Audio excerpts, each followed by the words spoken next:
Audio equipment is also an emotional product. Just like you can have a very inexpensive car, you can have a very expensive car. And one of the key differentiators is Hey Florian, acoustics is the topic today, especially sourcing acoustics from Asia. Can you share a little bit about your background regarding acoustics and some of the projects you're working on? Yeah, so when you study electronic engineering, one of the, I would say, hobby projects of most young engineers are those amplifiers, like guitar amplifiers into making sound. I did not do this myself when I was young, but I was exposed to some people that were doing it. And amplifier technology is one of the integral part of electronic engineering, especially when you come to power engineering, to understand how signals, audio signals, convert into moving air. So from becoming an electrical wave to becoming an acoustical wave. Yeah, and so as a person who understands acoustics in a very basic level from DJing, I know that audio equipment could be very cheap and it could be more expensive than a Lamborghini. Yes. What's going on there? Why is some audio equipment so expensive? What are the components inside that bring the price up? Okay. Audio equipment is also an emotional product.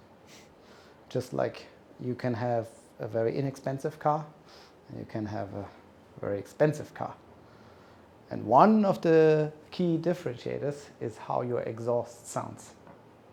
So in the audio equipment, as you just mentioned, there's a very expensive one because people think they produce a better sound. And this word better is not really well explained because it's very subjective. And there's brands associated with it. That's why you see also many audio brands in the market and not too many predominant brands. However, generally speaking, in the consumer space nowadays, since the arrival of the neodymium technology that we have now in every cell phone and the speaker in every cell phone, we're able to get quite a good sound out of relatively small products. But this, in a larger sphere, still you need bigger speakers. And then when it comes to studio equipment or DJing equipment, well, you want to make sure that your product lasts. You're not going to have a happy crowd when your product breaks down in the midst of a jam session. Right. Okay, so what are the considerations that entrepreneurs or businesses, let's say in the West, what are the considerations that they need to know before they source acoustic equipment in Asia? Normally it's a chicken and egg problem because the manufacturers will only entertain you if you have a certain quantities that you can sell. In order to sell, you need to create a community, you need to create a use case which generates sufficient demand for you. So we have some of these audio geniuses. They build their marvelous product that will provide what they want and they can promote it.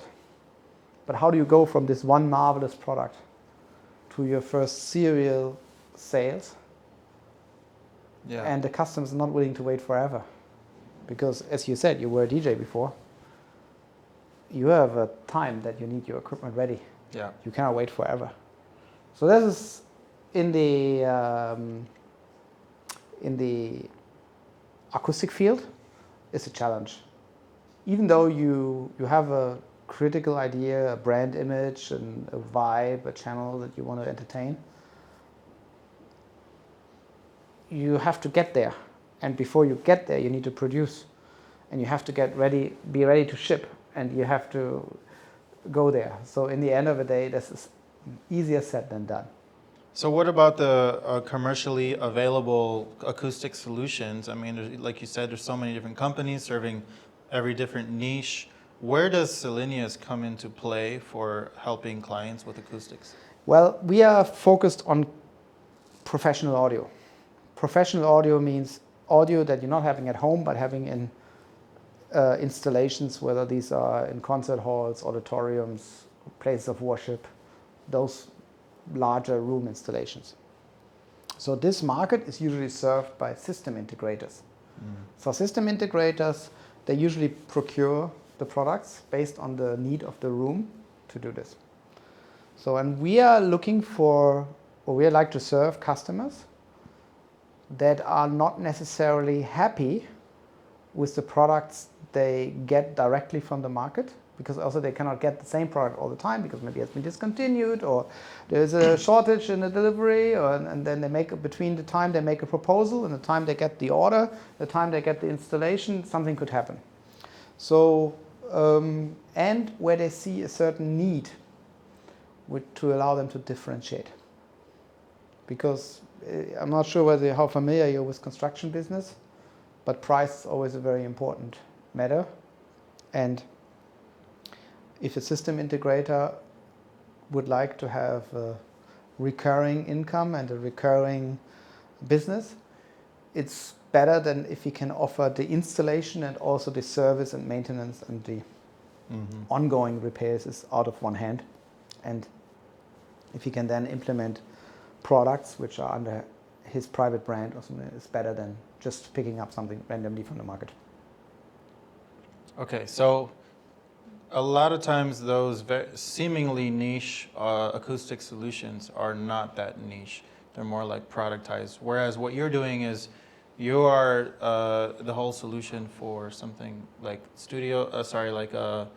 speakers embedded into walls, for example, in a church. Could be, yeah. It's one of the clients, but we also make sometimes also only components for speakers or amplifiers where there is a specific need in that application. So currently with all the different platforms like Alibaba, with how quick and easy it is to get over to Asia, what are the risks or the pitfalls that could happen when people try to just source directly? Why do they need you? Well, it already starts when you talk about larger speakers. They're normally pieces of architecture. So if you just don't care about how it's being packaged, the chance that there is a notch or a scratch or something already from the outside by the time it arrives at your door, and usually in Alibaba you have paid before you get the goods, it's already a big issue. You mean it'll get scuffed, it'll get a bit very damaged? easily, yes. And then the second one is that the sound performance inside the components, if they are not well chosen, you may have a reliability issue. Or connectors is another typical pitfall. So the connectors are responsible for the transmission of the signal into the speaker or out of the amplifier. And if the plating thickness on is very low, and eventually you have a missing connection, then you have no tone. And if you're a system integrator and you have to give a warranty to your installation for 2 years or something, you're going to get a phone call. And that means you're going to be maybe driving a couple 100 kilometers to solve a little connector problem. Wow, yeah. And don't expect the Chinese supplier to pay for that. Right.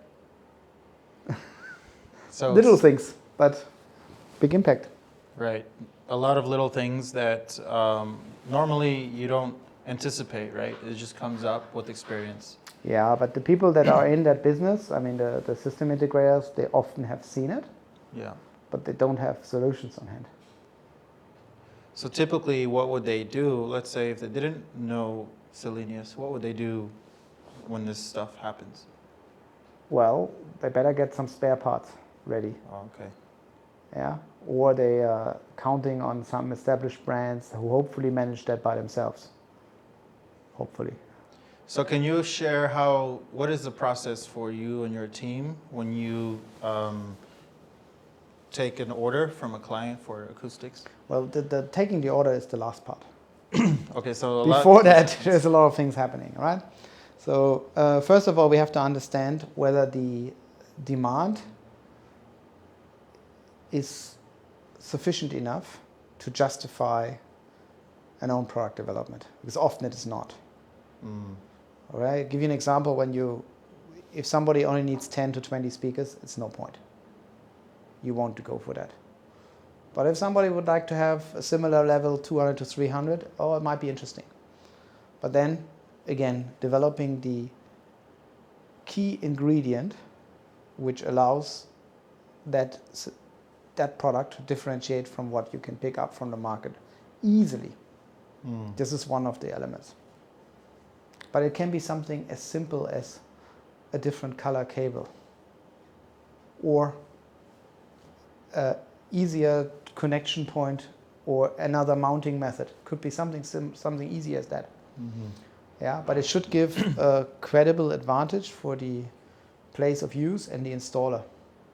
So for instance, one of the key requirements that I receive from my clients is we have to ensure that the product can be reliably installed by a single person. Oh, okay. Because the installation cost is a substantial part of the project cost, and if you need two people to assemble a speaker compared to one person, then this has a big impact in the West. Right. So you have to provide a solution that's ready to go for one person to so like how to carry it, or if you assemble things together, that it can be done with not too many headaches, and that you can hold it in the things, and you don't, because if you can imagine, if you need one person to hold, another one to use a screwdriver, it's already difficult. Yeah. So you have how are you actually testing the quality of the audio? Because I'm imagining that you have a trained ear, or someone on your team must have a trained ear to identify. Well, I have to say my ear is, I have some experience, but not as good as my clients. I have to say my clients usually are the ones that have the I call it the pair of golden ears. Yeah. And they often do shootouts. Because in acoustics, it's not just about the speaker itself, that you listen in a chamber, because the speaker usually interacts with the architecture. You have an echoing effect, a certain like sound traveling and reflection experience. So my understanding for what I learned is that you do an iteration through shootouts. Shootout? Yeah, so you take products from the competitor, your current product, and the product you want to make better. Then you set them up in a representative place, like in a church or in a concert hall or in a kind of large hall, but depending on which represents a typical use case for your product. Who's doing this? The client Yes. side, or okay? And then they invite me often for that. And you fly out there. Yeah. Oh, so you meet the clients, and then you're there, experiencing. Okay, this is the competitor. This is the current solution, and then now you know what you need to do to get the better one. Well, and then sometimes we invite our customer, the one who has the golden set of ears, back to Asia also, and we try to repeat that. Similar, maybe in a factory hall. It's maybe not going to be exactly the place, but to verify the effects. So speaker development is not a short-term type of thing, especially when you want to differentiate in the nuances. Yeah. Yeah, so, because there's no video call that can do this, I'm sure. No way, no. Yeah. No. It's pretty interesting.